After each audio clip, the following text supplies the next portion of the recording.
우리 할렐루야 샬롬. 아까 눈 보면서 축복하는 시간 일주일에 한 번이라도 제대로 축복하죠. 할렐루야 샬롬 샬롬 샬롬 샬롬 샬롬 샬롬 샬롬. 하나님 사랑합니다. 여러분 주 안에서 사랑합니다. 결박에서 시작된 기적. 오늘 그 인격장애, 다중인격성 이런 것들이 나와서 9시 예배에도 오늘 11시 예배에도 그 성격 장애에 대한 부분들을 조금 이렇게 봤습니다. 누구에게나 다 그런 그 면들이 있어요. 그죠? 그게 좀 강한가 약한가 생각나는 아이가 있더라고요. 희정이가 그런 부분을 많이 앓고 있었던 아이는 아니고 우리 예지에게도 좀 있죠. 왜냐면 또 반면에 또 막 미친 듯이 기뻐하고 즐거워하는 부분도 크고, 그죠? 귀신은 오늘 말씀은 바람과 물결을 자지 않게 함으로 제자들을 놀라게 하셨던 기적 이야기, 그죠? 연관이 되어 있습니다. 누가복음 8장 25절 말씀에 우리가 한번 봅니다. 25절에 뭐라고 나와 있냐면 그들이 두려워하고 놀랍게 여겨 서로 말하되, 오늘 보면 바로 위에 있죠. 25절에 제자들에게 이르시되 너희 믿음이 어디 있느냐 하시니 그들이 두려워하고 놀랍게 여겨 말하되 그가 누구에게 바람과 물을 명하여 순종하는가 하더라. 이 물결을 잔잔케 하시는 예수님의 그 역사가 나와 있고 그 바로 뒷부분이 오늘 26절에서 귀신 들린 사람을 고치신 부분이 나타납니다. 그들이 갈릴리 맞은편 거라사인 땅에 이르러 시작되죠. 예수께서 육지에 내리심에 그 도시 사람으로서 귀신 들린 자 하나가 예수를 만나니 그 사람은 오래 옷을 입지 아니하며 집에도 없어요. 그리고 어디 살아요? 무덤 사이에 사는 자다 이렇게 나옵니다. 바다를 잔잔케 하심으로 제자들의 입을 통해 시인하도록 그렇게 하셨죠. 저분이 누구신가? 영적 권세를 보여주신 사건이 바로 위에 일어납니다. 이번에는 귀신의 입을 통해서 예수님이 누구신가를 밝히 말씀하도록 한 부분이 28절에 예수를 보고 그들이 부르짖어요. 그죠? 귀신 들린 자들이 보니 그가 엎드려 큰 소리로 불러 이르되 지극히 높으신 하나님의 아들 예수요. 알죠? 이 사람들이 압니다. 귀신이 속에서 얘기를 하는 거예요. 자, 누구시오? 당신이 나와 무슨 상관이 있습니까? 당신께 구하노니 나를 괴롭게 하지 마소서. 귀신이 막 사람 속에서 요동을 하게 해가지고 이 사람이 너무너무 괴로우니까 엎드려가지고 무슨 상관이 있길래 나를 이렇게 괴롭게 합니까? 좀 그냥 내버려 두십시오 라고 얘기를 합니다. 당신께 구하노니 나를 괴롭게 하지 마옵소서 하니, 여기서는 먼저 예수님을 만났던 귀신 들린 자가 어떤 모습인지 우리 한번 살펴보도록 합니다. 27절에 보면 어떤 사람이었다고요? 오래 옷을 입지 아니하고 집에도 거하지 아니하고 어디에? 무덤사에, 이게 정상적인 사람 말이죠. 무덤사에서 살아. 집에도 안 입고 또 옷도 안 입고 벌거벗고 이렇게 살죠. 귀신 들렸다는 말을 NIV에서 찾아봤더니 데몬 포시스드라고 기록되어 있었어요. 귀신 들렸다는 말은 귀신의 소유가 되었다. 이런 그 뜻을 갖고 있습니다. 귀신 들린 순간부터 인간적 본성이 사라지고 뭐가 나타나요? 귀신의 본성이 그 속에서 나타난다. 그래서 그 축사하시는 분들 보면은 기도하다 보면은 딱 영적인 눈으로 귀신 들려서 그 사람 속에서 귀신이 역사하는 게 보인다고 그래요. 저는 참 그런 것들이 두렵고 싫어가지고 되도록이면 그런 데 가지도 않았고 많이 피했습니다. 아마 각자에게 어떤 특별한 은사가 주어지면 그런 그 기도를 오래 하신 분이나 이런 분들은 귀신에 보여가지고 막 그 사람 앞에 가서 귀신아, 이들 속에서 있는 귀신아 나와라 그러고 소리를 지르면 막 그 고함을 치면은 그 귀신 들린 사람이 막 바닥에 들어 눕고 개거품을 입에다 물고 막 바닥에서 대굴대굴 부르고 막 고함을 지르고 비명을 지르고 한다고 그러더라고요. 근데 한 번으로 안 되고 뭐 그래 한 번 해갖고 두 번 해갖고 탁 되면 얼마나 좋겠어요. 그걸 몇 시간씩 배치를 해갖고 한다고 그러더라고요. 그러니까는 저 같은 사람은 아마 하다가 한두 번 하고 나가 떨어지겠죠. 제가 먼저 나가 떨어질 거예요. 대개는 남자 목사님들, 그죠? 아주 영적으로 힘이 있고 아주 무서운 게 없는 그런 분들이 그런 걸 한다고 그래요. 귀신은 하나님의 영에 순종하지 않아요. 그리고 창조 질서를 거스르는 특징을 갖고 있습니다. 아까 우리 그 인격장애, 성격장애에서도 봤지만 좀 정상적이지 않은 거죠. 좀 그 부분이 심한 거죠. 누구에게나 그런 내면들이 있어요. 그죠? 조금씩 저도 그걸 쭉 보면서 내게는 몇 가지나 해당되라. 근데 반반이더라고요. 그런 부분이 있기도 하지만 또 의외로 그렇지 않은 부분이 부분이 너무 많은 사람들은 그런 장애라는 얘기를 하는 거죠. 그래서 우리는 장애인이 아닌 사람이 하나도 없다고 그러죠. 정신적으로도 아무렇지도 않은 사람은 없습니다. 얼면이라든지 한두 가지씩은 해당이 되죠. 자, 정상적이지 않다라는 말은 딱히 뭐라고 얘기하지 않아도 서로가 알아서 지켜야 하는 예의를 벗어났다라는 그런 뜻을 갖고 있습니다. 악한 영이 우리 속에서 역사하면 부끄러움을 모르기 때문에 지켜야 할 도리를 지키지를 않아요. 생각이 안 들어요. 우리 사무엘이 그러더라고요. 반항하고 싶은 마음이 막 속에서 막 올라온대요. 근데 한쪽에서 이러면 안 되는데 하는 생각이 드는데 귀신이 들리면 그런 생각 자체가 안 든다는 겁니다. 이러면 안 되는데 하는 마음이 있으면 아직은 정상이에요. 그죠? 아무렇지도 않은 거죠. 뻘거벗고 뛰어다녀도 아무렇지가 않고, 그죠? 고함을 지르고 욕을 해도 아무렇지도 않고, 창피한 것도 모르고, 그죠? 막 그렇게 구는 자들은 귀신이 들린 거예요. 그 사람 본 모습이 아니라 그 사람 속에 있어요. 누구에게나 그런 부분들이 크고 작게 있는데 여기에 사로잡힌 사람들이 바로 귀신이 들다. 그렇기 때문에 여러분들 너무 어떤 것에 집착하지 마세요. 그러다 보면 귀신 들린 자가 될 수가 있거든요. 그 성향이 있기 때문에 가정에서 남편과 아내 그리고 부모와 자식이 지켜야 하는 일들, 도덕적인 타락과 간음은 하나님께서 명하시는 중요한 범죄예요. 그렇죠? 그런데 부끄러움을 모르고 행하는 자들이 있다면 음란 귀신 들었다. 그죠? 그 하면 안 될 짓들을 막 너무너무 심하게 하는 그런 경우. 가정의 결박은 지켜야 할 도리를 지키지 않음으로 힘들게 합니다. 자식과 부모가 하고 싶은 대로 살 수 없는 것은 하나님께서 주신 관계 안에서 살아가기 때문에 그 법을 지키고 살아가는 거죠. 근데 그거 안 지키면 얼마나 편하겠어요. 그러다 보니까 그 결박이 무겁게 느껴진다라는 겁니다. 자, 악한 영이 들어가면 그 길을 벗어나요. 영이 들어가면 아예 까짓것 어때? 그 자식이 부모를 막 죽이고 때리고, 그죠? 그렇게 눈이 쉽게 얘기해서 뭐라 그래? 눈이 뒤집어졌다고 그러죠? 예, 세상 사람들의 도리, 이치, 그런 모든 것들에서 그냥 재미있는 얘기가 있더라고요. 우리 말할 때 지랄하는 소리 참 많이 하잖아요. 이게 의미가 있더라고요. 이 말의 뜻은 길과 아래라는 결합이라고 합니다. 지랄이라는 뜻은. 지랄한다는 말이 길 아래로 걷는다라는 뜻을 갖고 있습니다. 가야 할 길로 가지 않을 때 지랄한 애가 맞다고 합니다. 저는 그 인기라고 생각을 했거든요. 근데 그렇더라고요. 나라와 국민 사이의 갈등과 후한 무치한 일들을 보면서 교회 안에 일어나는 갈등과 타락한 모습을 보면서 우리는 그래서 기도해야 된다. 왜 기도해야 하는가? 그 특성 모르기 어렵네요. 아까 그걸 딱 얘기를 했 1819를 얘기를 해놓고 은혜 받은 곡이었었기 때문에 제가 금요일 날인가요? 그래서 그걸 얘기를 해놓고는 마음에 감동이 오질 않아요. 제 특징이 하나 있어요. 다른 건 모르겠는데 우리 찬양할 때도 여러분들이 보시기에는 그냥 있는 찬양들 많으니까 그 중에서 몇 곡이겠지는 아니에요. 제 마음에 아니면 아까 한 곡은 잘못 들었고 하필이면 우리 일어나서 그죠? 예, 말씀 읽고, 우리 시편 낭송하고 나서, 나중에 주기도문, 사도신경 하고 나서, 우리 인도 찬양의 결단 찬양할 때, 그 부분은 번호가 잘못 눌려서 어쩔 수가 없었는데, 그때 제가 막 찾고 있었거든요. 시편 8편을 찾느라고 그냥 뒀어요. 그래서 너무 여러분들에게 죄송했습니다. 여러분들이 다 아시는 찬양을 그때는 일어나서 우리가 고백을 해야 되는데, 오늘은 제가 그 부분 실수를 했어요. 근데 마음의 감동이 오지 않는 찬양은 저는 부르지를 않습니다. 그래서 막 봤는데 예배도 중이니까 그랬는데 주님 나를 부르셨네. 이 찬양이 그냥 가사가 탁 와서 박히더라고요. 불렀으니까 제가 서 있거든요. 여러분들이 어떻게 생각하실지 모르지만 저는 분명히 하나님의 음성을 들었어요. 부르셨습니다.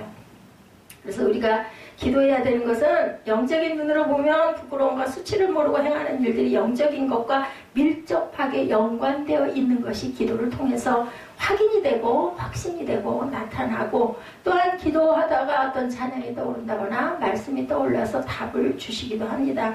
두 번째, 오랫동안 자신의 집에 거하지 않았다. 그죠? 이 귀신이 들린 자가 아까 그렇게 나왔죠? 부끄러움을 모르고 행하는 일들이 귀신의 특징이에요. 그죠? 그 지랄하니까 바로 귀신 들린 사람들이 그럴 때 우리가 그 표현을 할 수 있을 것 같은데, 자신이 있어야 할 곳에 있지 않은 건 역시 귀신의 특징이다. 이게 뭐예요? 규율에서 어긋난 사람들이 바로 귀신이 들렸다라고 얘기하는 귀신의 특징. 이 말씀을 묵상하면서 제가 생각해 봤습니다. 악한 영이 우리 속에 들어가면 어때요? 거꾸로 가는 거죠. 잘못된 행동을 하게 된다. 중요한 것은 잘못된 일을 행하지 않는다 할지라도 마땅히 해야 할 일을 하지 않는 것도 우리가 심각하게 생각해 봐야 할 문제입니다. 악한 영이 들어가면 판단이 안 돼요. 그래서 자꾸 그쪽으로 가고 싶어요. 그래서 제가 그래도 소망이 있구나. 그러면 안 되는데 생각이라도 한다 하니, 가정 있는 사람이라면 자신의 집에 있는 게 당연하잖아요. 근데 거기 안 있고도 그거 안 있는 게 아무렇지도 않게 여겨지는 거. 그런데 그 자리에 있지 않죠? 무엇이 우리를 있어야 할 자리에 있지 못하도록 만드는 것일까? 남편과 아내가 지켜야 할 마땅한 자리들이 다 있어요. 그죠? 목회자와 성도들이 해야 할 일과 넘지 말아야 할 선이 있습니다. 예, 넘지 않는 산이 있거든. 아까 그 찬양도 굉장히 은혜가 있어서 제가 또 거듭해서 다시 들었습니다. 개인적으로 한국교회가 악한 영들에 의해 잘못되고 있는 현상이 있습니다. 마땅히 지켜야 할 자리를 지키지 못한다. 이런 부분들이 분명히 있죠. 목회자들이 지켜야 할 교회를 지키지 않고 권세와 명예의 자리로 나아가고, 아니면 어느 곳이 땅값이 오른다. 도시가 뭐 여기 김포가 또 엄청 5년 이후쯤 되면 무지무지하게 번화해질 거라는 얘기들이 목사님들 사이에 돌아가지고, 이 풍무동, 홈플러스 주변으로 막 교회들을 이전을 하시는 분들이 많습니다. 뭐 저는 그런 거 깜깜하거든요. 이번에 제가 송년회에 갔더니 그런 얘기를 하시더라고요. 그래서 풍무동이 좋구만, 한 5년만 기다리십시오라고 얘기를 해서 제가 그랬어요. 김포가 딴 데 비해서 풍무동 전체가 너무 발전되지 않아서 그런 거 아닐까요? 하고 웃으면서 넘어갔습니다. 악한 영이 역사하고 있는 것, 권력, 명예, 돈, 이런, 좀 필요하죠. 필요한데, 거기에 너무 지나치게 집중해가지고, 그죠? 그러는 마음이 아프더라고요. 교회를 짓던 분이 그 교회가 잘 진행이 안 되니까, 조그마한 상가에 그냥 4층에 교회 한 칸을 얻고, 그걸 다가구 주택인가? 그러면 빌라를 짓는 곳으로 했다고 아마 팔고 그쪽으로 옮기신 것 같은데, 그분은 복지를 하시는 목사님이니까 별 상관이 없어서 그러신 것 같은데, 왠지 모르게 저는 마음이 아픔이 오더라고요. 그걸 어떻게든지 짓든지, 다른 데다 교회를 지으려고 했으면 기도를 얼마나 하셨겠어요. 그럼 교회를 지었어야 맞는 게 아닐까 하는 생각이 저는 나름, 그죠? 좀 건방진 생각이었는지 모르지만 그런 마음이어서 마음이 아팠습니다. 목회자와 성도들이 하나님의 말씀을 묵상하고 서로 섬기고 교제해야 할 자리에 있지 않는 것 또한 심각한 문제입니다.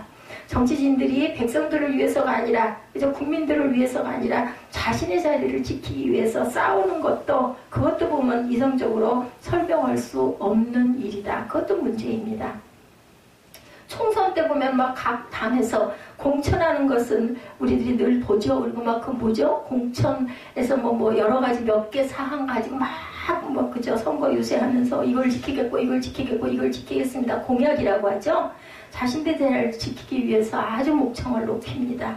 그들은 정치인이 있어야 할 마땅한 자리에 있지 않고 자기 자신을 위해서 목청을 높이고 싸운다. 그나마 좀 지키면 감사한데 그렇지 않은 분들이 너무나 많다는 거죠.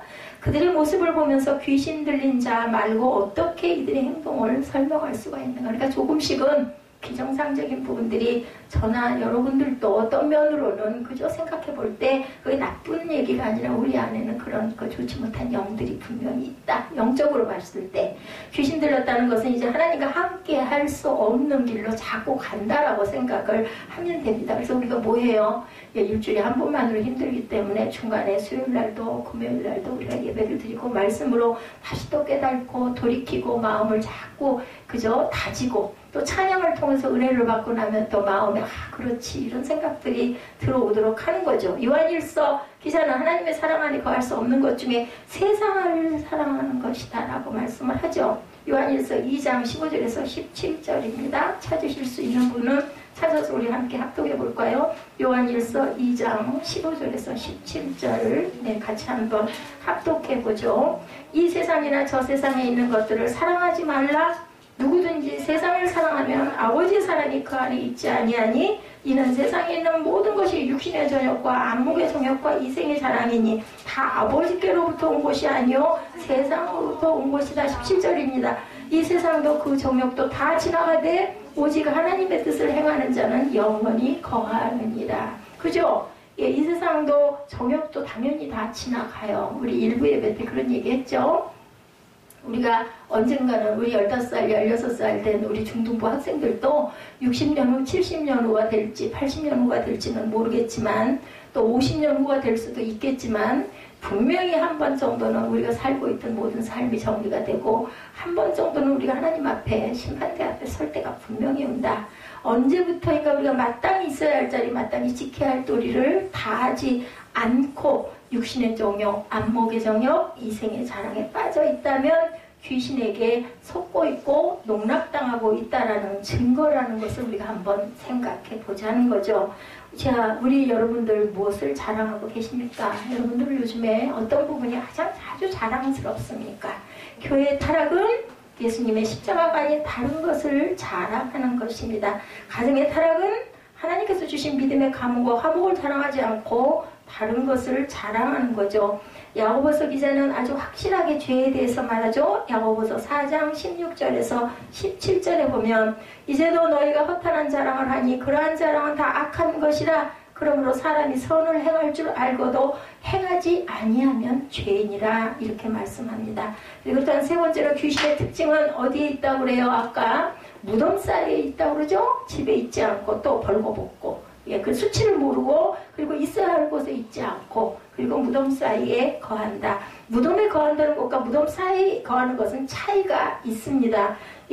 왜 무덤에 거한다? 성경을 보니 거한다고 하지 않고 무덤 사이에 거한다고 했을까? 그래서 제가 NIV 성경에 봤더니 in the 템부스라고 쓰여 있고 메시지 성경에는 in the 세미터리라고 되어 있었어요. 아직 그가 죽은 것이 아니라 죽음의 영역 속에 어둠 가운데 머물러 있다라는 뜻입니다. 아직 그가 죽은 건 아니에요. 근데 죽음 가운데 머물러 있다. 사람이 죽으면 무덤을 만들고 봉하죠. 그죠? 우리나라는 무덤을 만들고 봉하고 이스라엘은 어떻게 해요? 돌로 그죠? 그 입구를 막아놓죠. 돌 무덤들입니다. 귀신 들린 자들의 표정이 어둡고 생기가 없는 것은 어둠의 영역에 있기 때문이다. 우리는 무슨 자녀? 빛의 자녀들이죠. 그렇기 때문에 어둠의 영역에 있으면 안 돼요. 빛으로 걸어 나와야 합니다. 제가 어제 자료 찾으면서 보다 보니까 그런 얘기 있더라고요. 저도 그래서 옳구나 했는데 여긴 성전이기 때문에 저는 그렇지 않다라고 생각을 했습니다. 아침에 일어나면 커튼을 활짝 열어야 된다. 아침에 일어났을 때 그죠? 시위를 밝게 해야지. 그렇지 않고 그 어둡게 껌껌한 가운데 그대로 있다 보면은 그런 부분들이 굉장히 어두워진다라고 이렇게 나타나 있더라고요. 얼른 늙고 싶으면 그 생활을 계속해라 이런 얘기가 있었어요. 자, 생각의 영역이 계속해서 어둠에서 떠돌고 다니고 있으면 그게 뭐라고요? 부정적인 생각하지 말라는 거예요. 긍정적인 생각, 밝은 생각. 오죽이나 하면은 빛의 자녀라고 얘기하지 않습니까? 우리는 빛 속에 났어요. 오늘 태어난 생일 맞이하는 우리 집사님도 계시지만 깜깜한 곳에 있다가 어디로 생명체로 태어난 거죠. 그 빛의 자녀가 됐다라는 거죠. 빛에서 살아야죠. 자꾸 굴 속으로 들어가려고 하면 그거는 어둠의 영역이다. 악한 영이다라는 것을 절대 잊어버리지 말아야 된다. 그러니까 모든 것을 안 되는 쪽으로 생각하고 죽음과 관련된 생각을 자꾸 하면 우리 마음에 뭐가 들어요? 두려움이 들어오죠. 그리고 뭐가 없어져요? 아까 그 회피장애자인 경우도 그랬죠. 자꾸 자신이 없어지죠. 사람 앞에 나서기를 싫어하고 그 사람이 나를 별로 인정해주지 않는 것 같다라고 여겨지면 자꾸 피하려고 하는 그런 거. 이렇게 자꾸 어두운 가운데 숨으려고 하는 거. 이런 것들은 다 모두 다 어두움 가운데 속하는 것이다. 그래서 무슨 일을 하든지 싸워서 냄새가 나는 일들을 생각한다면 디멘포제스트라고 나와 있더라고요. 우리가 무엇에 결박되어 있는지 아는 것이 굉장히 중요해요. 여러분들 말씀을 통해서 나는 과연 그럼 어떤 결박에 묶여있나를 생각해 봐야 되겠다. 목회와 신학의 그 책을 봤더니 전남대 정신과에 근무하는 이무석 교수님이 중요한 정보를 말씀하고 계셨습니다. 성경에 보면 예수님이 고치시는 질병과 귀신을 쫓아내심으로 병이 낫는 경우가 있는데 오늘 말씀은 분명히 귀신 들린 자를 쫓아내셨지만 구별해서 우리가 생각해 봐야 할 부분이 있다. 제 얘기가 아니라 그 정신과 교수님이 쓰신 그 목회와 신학에 나타나 있는 그런 내용입니다. 정신질환자와 귀신 들린 자의 구별이에요. 여러분들 참고하십시오. 공통점이에요. 정신질환자와 귀신 들린 자. 비슷하잖아요. 그죠? 정신질환자도 우리가 영적으로 보면 귀신 들렸다라고 생각을 하거든요. 근데 좀 차이점이 있다라는 거죠. 사람과의 접촉을 피하고 고립된다. 두 사람의 양쪽의 공통점입니다. 정신질환자는 인간관계에서 많은 좌절과 절망을 경험했기 때문에 사람을 두려워하고 피하려고 한다. 그리고 자해를 합니다. 자기 몸을 막 그저 상하게 한다. 이런 경우 많이 봤어요. 막 자기 몸을 막 칼로 자꾸 찌르고 피를 내고 그저 이렇게 자신을 자해한다. 예, 자신이 미워서 자해행위를 하는 거예요. 자기 자신이 싫고 미워가지고. 옷을 벗어요. 아까 내가 귀신 있는 자 옷 벗었다고 그러죠? 옷 안 입었다고 합니다. 소리를 지릅니다. 그리고 막 혼자 얘기합니다. 때로는 막 난폭해진 포악성을 보입니다. 정신질환자는 자기 환상 속에서 살아요. 난폭한 행동은 두렵기 때문에 힘을 과시함으로 자신을 보호해요. 자기 자신이 막 으르렁거리죠. 짐승 같죠? 막 포효하는 거예요. 그리고 환각을 경험한다. 뭔가가 막 보이는 거죠. 예. 그래서 보이지 않는 대상을 막 보고 막 얘기도 합니다. 예, 이런 경우도 있어요. 그래서 정신질환에 있어서 자신의 내면 생활의 욕구가 투시되어서 나타난다. 우리 조심해야 돼요. 방언한다고 하면서 막 이상한 방언, 그죠? 막 이상한 소리 하면서 으르렁거리고 이런 부분은 약간의 정신질환의 문제도 있다라고 이게 공통점으로 나타난 거예요. 이분이 그냥 한 게 아니라 그 연구를 통해서 발표한 내용입니다. 그래서 우리가 그런 부분이 있다라는 거를 생각하고 나는 과연 혹시 어떤 부분이 내게 속했나 한번 생각해 봐야 되는데 이럴 때 아니면 생각 못 하잖아요. 한번 생각해 보시기 바랍니다. 차이점이 있습니다. 귀신 들린 자와 그리고 그저 정신질환자의 차이점. 귀신 들린 자는 초자연적인 능력이 있어요. 귀신이 들리면 막 힘이 장사라고 그러죠. 보통 사람의 힘으로는 제어를 못한다고 합니다. 거라사 귀신 들린 자는 예수님의 이름 그분의 부친을 알고 있었어요. 하나님의 아들이라고 아까 고백하죠. 고립된 생활에 있습니다. 아무도 예수님을 하나님의 아들이라고 고백하지 않았음에도 불구하고 하나님의 아들인 거를 압니다. 뭐예요? 초자연적인 능력을 갖고 있는 거예요. 알고 봐요. 정신질환자에게는 이런 힘이 없습니다. 귀신 들린 자는 있고 정신질환자는 이런 거 없다는 거죠. 처자들과 쇠고랑을 깨요. 귀신 들린 자는. 그죠? 어디서 힘이 나왔는지. 정신질환자는 인간의 힘 이상을 낼 수가 없다. 차이점입니다. 그리고 2,000마리나 되는 돼지떼를 바다로 몰아서 죽이죠. 가만히 앉아서 먼 곳에 있는 돼지떼를 몰아 죽이는 힘은 정신질환자에게는 없습니다. 귀신 들린 자에게는 있습니다. 정신질환자는 고통받는 그냥 인간일 뿐이고 귀신 들린 자는 분리된 개성, 예, 그래서 아까 그 부분을 본 거예요. 자아 정체를 갖고 있다. 인간과 귀신이 같이 붙어 있는 거예요. 논리적이고 현실적인 대화도 가능하다. 귀신 들린 자는. 귀신 들린 자는 예수님을 지독히 혐오하고 관계 맺기를 겁을 내죠. 두려워합니다. 아까 본문에서 예수께서 더러운 귀신아 하고 귀신 들린 사람 속에 있는 다른 개성을 향해 말씀하세요. 그래서 목사님들이 그렇게 축사를 하시는 거예요. 귀신아 그 속에서 나오라 그렇게 소리를 지르죠. 예, 정신질환자도 인격의 해리 현상이 일어날 수 있다. 그래서 해리성 정체장애는 평상시에는 통합되어 있는 개인의 기억과 의식과 정체감, 지각, 기능 등이 붕괴돼요. 그래서 와해된 행동을 그 속에서 뭔가 튀어나온다고 그러죠. 요즘에 뭐 그런 드라마도 좀 있더라고요. 보니까 해리라는 것은 연속적인 의식이 단절된다. 그래서 기억을 순간순간 잊어버리죠. 어떤 사고를 통해서 뭐 언제까지는 기억이 하나도 안 나고 현재만 기억이 나기도 하고 아니면 특정 부분들이 기억이 안 나기도 하고 다 잊어버리기도 하고 이런 현상들. 이러한 해리 현상은 개인의 심리적 갈등이나 외부적 충격에 대한 자기 방어로 기억하기 싫은 건 또 기억을 안 하고 언어장애도 있죠. 말을 안 하는 게 말을 그냥 아예 말을 할 줄을 몰라져 버리는 그런 그 경우도 있습니다. 그래서 우리가 대부분의 경우 현실적인 대화가 곤란하고 예수님을 혐오하지 않습니다. 자, 기억장애를 걸린 사람들은 이렇죠. 사랑을 주는 사람에게 사랑의 대접을 합니다. 예, 이건 어떤 사람들이 정신장애자들. 근데 어떤 사람들 귀신 들린 자는 그렇지가 못하다는 거죠. 자아 정체감에 혼란이 있습니다. 그리고 교회를 찾아서 횡설수설하기도 합니다. 치료 면에서 차이가 있습니다. 귀신 들린 자는 급속한 치료가 가능합니다. 치료법은 기도와 금식이고 예수님의 능력이라고 마가복음 9장 22절에 보니까 22절 이하에 보면 나타나 있습니다. 귀신이 그를 죽이려고 물과 물에 자주 던졌나이다. 그러나 무엇을 하실 수 있거든 우리를 불쌍히 여겨 도와주시옵소서. 예수께서 이르시다. 우리 지난주 말씀이었죠? 뭐라 그러세요? 할 수 있거니 무슨 말이냐? 믿는 자에게는 능히 하지 못할 일이 없느니라 이렇게 하십니다. 곧 그 아이의 아버지가 소리를 질러 이르되 내가 믿나이다. 나에게 뭐를 달라고 그래요? 믿음 없음을, 그죠? 믿음 있게 해달라고, 도와달라고 얘기하죠. 예수께서 무리가 달려와 모이는 것을 보시고 더러운 귀신을 꾸짖어 이르시되 말 못하고 못 듣는 귀신아 내가 네게 명하느니 그에게서 나오고 다시 들어가지 말라고 명령하시죠. 그랬더니 26절에 귀신이 소리 지르며 아이로 심히 경련을 일으키고 하고 나갔다. 그 아이가 죽은 것 같이 되어서 많은 사람들이 말하되 죽었다 하나 예수께서 그 손을 잡아 일으키시니 이에 일어서니라. 귀신 들린 자는 귀신이 나가고 나면 멀쩡해져요. 예. 그런데 정신질환 자는 그렇지가 못한 거죠. 집에 들어가시며 제자들이 묻죠.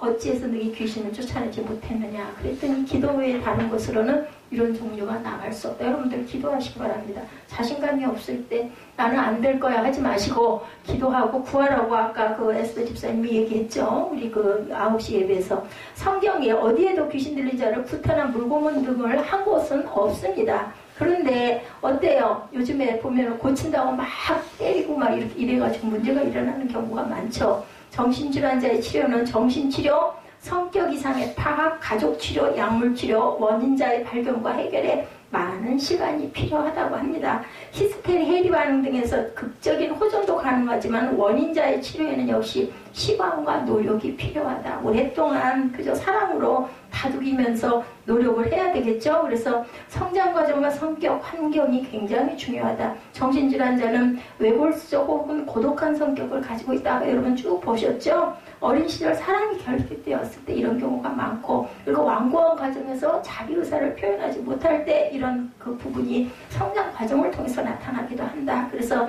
환경적인 어려움이 발병 당시에 존재하고 있었던 부분들이 대개는 다 많다. 그래서 또한 열매로 분별하죠. 갈라디아서 5장 22절이죠. 성령의 열매는 뭐라고 그래요? 사랑과 희락과 화평과 오래 참음과 자비와 양성과 충성과 온유와 절제니 이 같은 것을 금지할 법이 없느니라. 그래서 우리가 항상 귀신이 들렸나 아닌가는 이렇게 열매를 본다. 그 열매는 우리가 잘 아는 사랑과 희락과 화평과 오래 참음과 자비와 충성과 온유와 절제다. 양선도 포함되어 있죠. 자, 귀신이 예수님을 만나서 어떻게 했어요? 오늘 본문에 나타났죠. 예, 오늘 말씀의 핵심이 된 부분은 귀신이 우리를 결박하는 영이라면 예수는 어떤 분이세요? 그 결박을 푸시는 분이에요. 반대적인 분이라는 거죠. 뭔가 여러분들 결박된 것 같이 억압되고 답답하십니까? 그러면 내가 귀신에 붙잡혀 사로잡혀 있구나. 뭐 해야 될까요?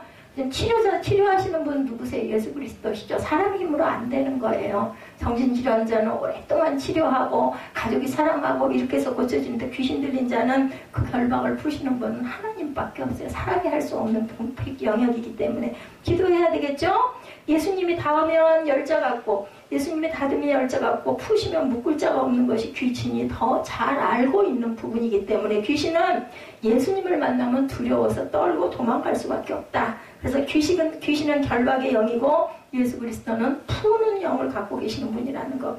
우리는 귀신이 예수님을 만나 스스로 고백하는 말을 주목합니다. 28절이죠. 예수를 보고 부르짖으며 그 앞에 엎드려 큰 소리로 불러 이르되 지극히 높으신 하나님의 아들 예수여, 하나님의 아들이라고 그러죠. 당신이 나와 무슨 상관이 있나? 이거 왜 나를 괴롭게 하느냐는 거죠. 예, 말씀을 묵상하고 흥미로운 것 제가 발견했습니다. 여기서 귀신이 부르짖으며 라는 말은 병자들이 예수님께 나와 애원하는 그런 부르짖음이 아니에요. 영어로 보면 cry out이 아니라 스크림이라고 나타나 있습니다. 애원하는 부르짖음이 아니라 고통으로 인해 부르짖는 뭐다? 비명이라고 나타나죠. 귀신의 고통스러운 비명을 통해 귀신이 예수님을 만나면 어떻게 반응하는지 두 가지로 보는데, 하나는 당신이 나와 무슨 상관이 있습니까? 라는 거죠. 요즘 피터슨의 메시지 성경에 봅니다. 아주 재미있게 표현하고 있어요. What business do you have missing with me? 이렇게 나타나 있어요. 지금 예수님이 하시는 일로 말미암아 자기 일을 방해받고 있다라고 얘기하는 거예요. 예수님의 일과 귀신의 하는 일이 다른데 왜 자신을 힘들게 하냐는 거죠. 당신하고 나하고 하는 일이 다른데 왜 당신 나를 이렇게 힘들게 합니까? 이렇게 얘기하는 거예요. 나를 괴롭게 하지 말아라. 나를 좀 귀찮게 하지 말라는 얘기죠. 예수님의 간섭으로 인해 귀신이 무척 힘들어졌어요. 영어 성경에 아주 흥미로운 단어를 쓰고 있는데, 예, 뭐예요? 토트루라는 말이 있습니다. 토트루. 지금 예수님께서 하시는 일이 자신을 고문하고 있어요. 귀신이 무척 괴로워하고 있다. 성경은 귀신이 힘들어하는 이유를 29절에서 증언합니다.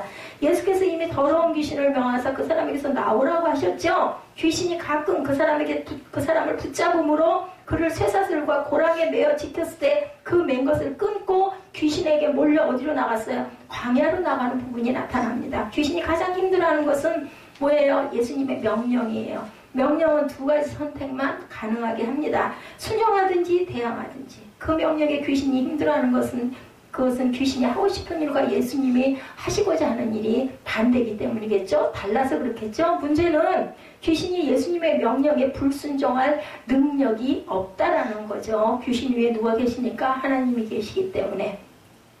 억지로 해야 하는 순종만큼 힘든 것은 없어요. 그래서 예수 잘 믿는 사람들이 점치러 가면 당신 가 그런 데잖아요. 그 점쟁이가 당신 여기 오지 말라고, 당신 있으면 내가 아무것도 볼 수가 없다고, 이런 예를 현실적으로 여러 번 여러분 주변에서 아마 경험하실 거예요. 그리고 뭐 구슬하는데 목사님이 또 가서 버티고 앉아 있으니까 작두를 타야 되는데 그게 안 돼가지고 여기 예수 믿는 사람 나가 그러고 소리 지른다 그러죠. 그거 안 되는 거예요. 통과가 되질 않는 거죠.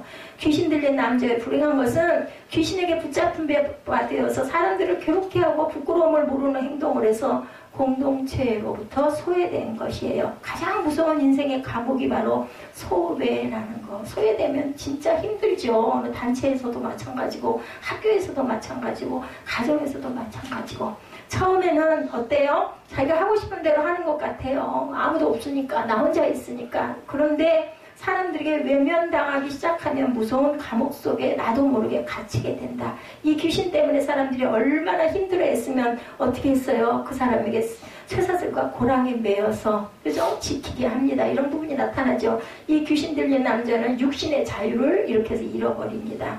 이 옛날에 뭐 미친 여자들 보면은 방에다 가두고 문 잠궈놨는데 그 문 뚫고 나오면은 미친 짓 하고 돌아다니잖아요. 저 어렸을 때는 그런 사람들이 참 많았어요.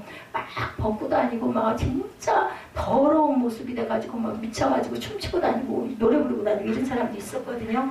또 이상한 형상을 하죠. 머리에도 뭘 막 달고, 그죠? 예, 그런 모습을 하고 다니는데 귀신에 들려서 정신장애가 된 거죠.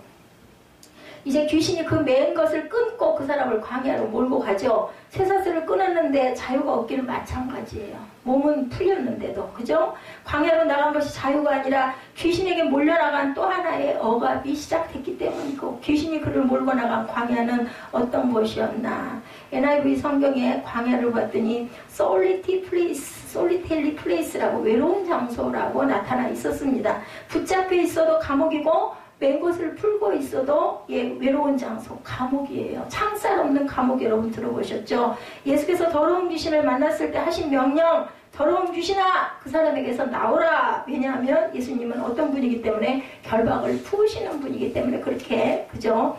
예, 아주 소리를 칩니다.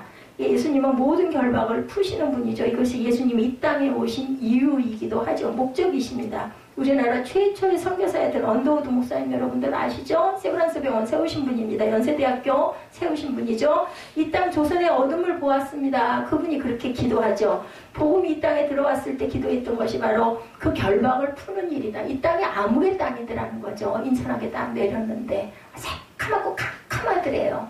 그러면서 하나님께 기도했죠. 그렇지만 이 조선 땅에 빛이 들어올 것을 믿습니다 하고 기도했습니다. 근데 어때요 지금? 예, 빛의 나라가 되었죠. 자, 이 땅에 들어왔을 때 기도했던 것 바로 결박을 푸는 일. 예수님도 이 귀신의 정체를 드러나도록 하죠. 갔죠. 귀신에게도 이름이 있다는 거죠. 보면 30절에 예수님이 귀신에게 이름을 물으십니다. 예수께서 내 이름이 무엇이냐 30절입니다. 물으신즉 이르되 군대라 하니. 이는 많은 귀신이 들렸습니다. 하나가 아니에요. 예, 단수가 아니에요. 복수예요. 31절에 무조갱으로 들어가라 하지 마시기를 강구하더니 이 귀신은 군대라는 이름의 귀신이었다. 이 남자를 사로잡은 것은 하나의 영이 아니라 수많은 악한 귀신이 떼거지로 그 사람 속에 들어가서 파먹고 있었던 거죠. 이해할 수 없는 부분 중에 하나가 왜 예수께서 귀신의 강구를 들어주셨는가? 이 부분이 또 우리에게 의문이 옵니다. 귀신이 무종에게 들어가지 않기를 강구하자 돼지떼에게 귀신을 들어가요. 그래서 이스라엘 사람들은 돼지고기를 안 먹는데 더럽다고. 그죠? 예, 그 이유가 바로 그런 데서 일어났다고 그러더라고요. 무종행이란 말은 깊은 어둠의 시면을 얘기합니다. 예, 그 끝도 보이지 않는 깊은 나락이죠. 이게 참 신기한 일은 귀신도 어둠을 싫어한다는 거예요. 귀신도 어둠을. 그래서 사람들의 삶을 사로잡아 사람들과 함께 살면서 사람을 괴롭히고 사람을 조종하고 사람을 지 마음대로 움직이려고 한다. 가끔 우리에게 이런 말들을 많이 해요. 귀신에게도 사명이 있다. 귀신도 지 할 일이 있다는 거죠. 귀신도 무조갱에 떨어지지 않기 위해서 인간의 영혼을 볼모로 잡고 있다는 겁니다. 치러야 하는 대가가 근데 거기에는 분명히 있어요. 오늘 말씀에 왜 예수께서 귀신의 강구를 들어주셨는지는 모르겠지만 그 귀신을 돼지떼에게로 들어가라고 하셨어요. 돼지떼에게 귀신이 들어가고 나니까 누구는 살아났을까요? 그 귀신 들렸던 자는 그나마 살았겠죠. 그래서 돼지들도 미쳐서 날뛰며 비탈로 내리다라 어디가 몰사해요? 호수에 빠져서 몰사하죠. 본문에 나와 있죠. 주목하여 보게 된 것은 모든 일을 본 사람들의 반응이 35절에서 37절에 나타나죠. 우리 함께 한번 읽어볼까요? 사람들이 그 이루어진 일을 보러 나와 예수께 이르러 귀신 나간 사람이 옷을 입고 정신이 온전하여 예수의 발치에 앉아있는 것을 보고 두려워하거늘 귀신 들렸던 자가 어떻게 구원받았는지를 본 자들이 그들에게 이르매 거라사인의 땅 근방 모든 백성이 크게 두려워하여 예수께 떠나가시기를 구하더라. 예수께서 배에 올라 돌아가실세. 이런 의문이 왜 귀신에게 노임을 받아 정상적으로 돌아온 사람을 그들은 봤는데도 두려워했을까? 그럼 아까 우리 읽어봤죠. 그 두려움으로 인하여 왜 예수님이 떠나기를 구했을까? 이것은 자신들에게 일어날 변화에 대해 두려움은 아니었을까? 저는 그런 생각이 들어요. 왜냐하면 온전한 사람이 하나도 없지 않겠어요? 나도 그렇게 되면 어떨까? 그리고 예수님이 그걸 보시고 나를 귀신 들린 자라고 알면 어떻게 할까? 겁이 난다라는 거죠. 우리 마음속에는 그런 그 두려움의 벽이 누구에게는 다 있습니다. 무엇보다도 귀신을 쫓는 과정에서 그들이 입어야 했던 경제적인 손실이 또한 두렵지는 않았을까? 오늘 본문에 등장하는 동네의 지명이 거리사, 그죠? 거라사입니다. 거라사는 여러분들 BC 332년경에 알렉산더 대왕에 의해서 세워진 도시였습니다. 아까 알렉산더 대왕 아버지, 그죠? 필립 왕이 어떻게 했다고요? 밥을 먹을 때도 그죠? 사람 죽은 머리를 앞에다 놓고 밥을 먹고 아침에 일어날 때도 문화하는 대신에게 그 머리를 들고 금전관에 가지고 와서 나를 보여달라. 내가 언제 갈지 모른다. 나도 이렇게 된다. 그런 생각을 하려고 그랬다고 그랬죠. 지역적으로는 이스라엘에 속해 있지만 데가볼리라고 부르는 이방인들이 많이 사는 큰 도시가 바로 거라사입니다. 오늘 본문에 분대마귀가 들어간 돼지의 숫자가 정확하게 나와 있지 않은데 사건을 기록한 같은 내용을 기록한 마가복음 5장에 보면은 2,000마리의 돼지떼라고 나타나 있습니다. 유대 사람들은 돼지를 먹지 않을 뿐만 아니라 만지려고도 하지 않습니다. 예, 부정하다고 해서 그죠? 바로 거라사라는 지역이 이방인이 많이 살던 지역이었음을 고려할 때 돼지를 키우는 마을의 사람들이 이 돼지가 무슨 의미겠어요, 여러분들? 돈이 되는 거죠. 길러서 팔면 고기를 팔면 돈을 많이 버니까 그죠? 경제적인 부분이 아주 직결되어 있습니다. 여러 가지로 생각해 볼 수 있지만 율법에서 그 많은 것을 가지고 돈을 벌고 있었다는 것 자체가 그죠? 온전치가 않죠. 율법을 어기면서도 지키려 했던 돈을 예수님 때문에 한꺼번에 잃어버리게 되는 일이 일어나자 예수님께 돌아가 달라고 애원했다는 거예요. 2,000마리의 돼지 때문에 값으로 따지면 얼마겠어요. 그런 일이 또 일어날까 봐 겁이 나서 이 동네를 좀 떠나주십시오 하고 부탁을 하지 않았겠는가 인 겁니다. 따져보니 예수께서 우리의 결박을 푸시기 위해 오셔도 우리가 주님을 받아들일 준비가 되어 있지 않다면 결박에서 풀려나는 것이 축복과 감사가 되지 않는다. 그래서 우리가 중요한 건 뭘까요? 9시 예배로 자꾸 돌아가는데 깨어서 준비하고 있어야 된다. 언제 무슨 일이 일어날지 나는 이제 마음밖에 안 됐는데 뭐 아무 상관없습니다. 나는 이제 뭐 15살인데 아무 상관없습니다. 그 시와 때는 그날이 뭐같이 온다고요? 도적같이 이를 줄 너희는 모르느냐라고 했습니다. 하나님의 말씀에 성경이 나타나 있는 말씀이죠. 많은 사람이 복음을 듣고도 돌아서지 못하는 것이 자신들이 결단해야 할 것을 주저했기 때문이다. 하나님께서는 우리를 인격적으로 대하셔요. 무엇이든지 예수를 믿는 것부터 시작해서 내가 무엇을 할 것인지 말 것인지 우리는 하루에도 수 없는 결단을 해야 되는 그러한 그 부분을 들고 있습니다. 큰 일이든 작은 일이든 하다못해 중국집에 가도 짜장면을 먹을까 짬뽕을 먹을까 맨날 고민하지 않습니까? 이런 것처럼 내가 결단해야 할 일들이 많다라는 거죠.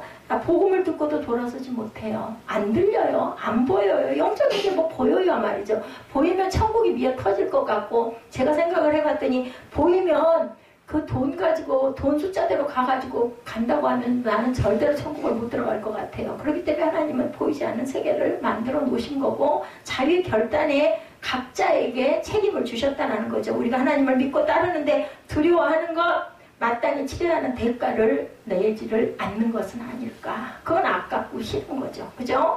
귀신이 나간다는 것은 우리의 본래성을 회복한다는, 그것보다 중요한 게 어디 있을까요? 그 말씀하시잖아요. 네 생명을 잃고 나서 그 모든 금보가 무슨 소용이 있느냐고 하시죠. 예, 창고를 밤중에 더 지었더니 뭐라 그래요? 내 영혼을 내가 도로 찾으리니 그거 찾아갖고 나면 너 거기에 있는 그 많은 곡식 다 뭐 할래? 이렇게 말씀을 하신다는 거죠. 이제 너는 귀신에게 휘둘리지 않겠다라는 뜻이 바로 회복입니다. 자유함을 얻겠다는 거죠. 그런데 그 자유에는 뭐가 필요하다? 대가를 반드시 치를 줄 알아야 된다. 술에서 자유하기 위해서는 뭘 해야 돼요? 술을 끊어야 되겠죠. 잘못된 관계를 청산하기 위해서는 결단을 해서 끊어내야 된다는 겁니다. 담배에서 자유하기 위해서는 담배를 아무리 속이 터져도 태우지 말아야 된다는 거죠. 그런데 이 정상적인 삶을 위해 포기해야 하는 쾌락의 문제, 경제적인 손실의 문제가 그들을 두려움에 빠뜨린다. 아이고 나 이거 갖고 밥 먹고 사는데 이거 없어지면 어떡해? 뭐 누구나 다 그렇지 않습니까? 그런 거죠. 이러한 두려움은 우리가 얼마나 진리에 무지한가. 눈에 보이지 않는 세계, 하나님의 세계를 그냥 무시하는 거죠. 우리 사계절은 정확하게 아는데, 아 겨울이네, 조금 있으면 봄이 오겠네, 다 알아요. 애들도 알아요.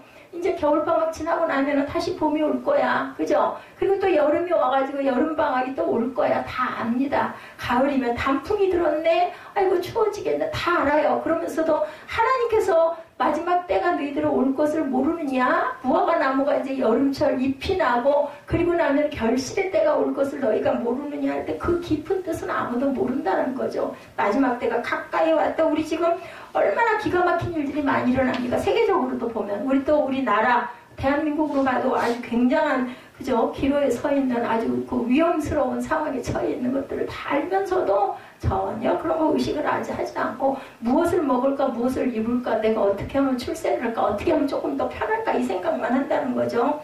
그래서 뭐라 그래요? 진리가 너희를 자유케 한다고 얘기를 해요. 진리를 알아야 된다. 진리를 알면 진리가 너희를 자유케 하겠다. 진리를 모르기 때문에 또한 다른 두려움의 노예가 되는 것은 아닌지 우리가 다시 한번 생각해 봅니다. 동네 사람들이 예수님이 행하시는 능력을 보고 두려워하는 것 당연하죠. 인간들은 초인적인 일을 경험할 때마다 두려움 반, 경외심 반, 오 이러죠. 오 저거 어떻게 다 저렇게 됐어? 그러면서도 또 겁이 납니다. 나도 저렇게 되면 어떻게? 두려움도 있다는 거죠. 이 두려움의 종류를 구분할 줄 우리는 알아야 되겠다. 귀신 들린 자들을 통해서 그들이 느꼈던 것이 두려움이라면 귀신을 쫓아내시는 주님을 통해 느껴야 하는 것은 경외심입니다. 그죠? 반대죠. 악한 영은 하나님의 능력에 대하여 두려움을 느껴야 하지만 하나님께 속한 자는 하나님의 능력 앞에서 우리가 자유함을 느끼고 그리고 기대하고 그리고 소망을 품을 줄 아는 사람일 때 그것이 바로 우리가 하나님의 자녀라는 것을 우리가 알 수 있죠. 그래서 우리는 뭘 해야 돼요? 자유를 선포할 줄 알아야 되겠다. 무슨 말 있어요? 제가 얼른 떠오르는 생각이 뭐라 그래요? 안 돼도 고죠. 안 돼도 고. 못해도 고. 그냥 무조건 고. 뭘로? 선포하고 가는 거죠. 입술로. 고백하는 건 누구나 다 할 수 있거든요. 자꾸 그러다 보면은 그 사상이 내 안에 젖어 들어간다라는 거죠. 예수님의 기적사건에는 두 가지 긴장 관계가 계속되어 있습니다. 어떤 경우에는 기적을 사람들에게 알리지 말라는 것이죠. 혹시라도 사람들이 기적으로 인해 예수님의 사명을 왜곡할까봐 그것만 믿고 맹신하고 쫓아다니는 백성들이 그런 무리들이라고 하죠. 얼마나 많이 따라다녔어요. 기적. 아니 우리도 그거 신기하잖아요. 저 같아도 쫓아갔을 것 같은데요. 그죠? 물고기 2마리하고 보리떡 5개 가지고 5,000명이 먹고도 12바구니가 남았대요. 그런 일이 있어서 이러지 않겠느냐. 그것 때문에 예수님은 그런 걸 굉장히 걱정하시고 절제하셨다. 그런가 하면 오늘의 말씀 가운데 오히려 어떻게 큰 일을 행하셨는지를 말하라고도 하십니다. 38구절입니다. 귀신 나간 사람이 함께 있기를 구하였으나 예수께서 그를 보내시며 이르되 집으로 돌아가 하나님이 내게 어떻게 큰 일을 행하셨는지를 말하라 하시니 전도예요. 전도.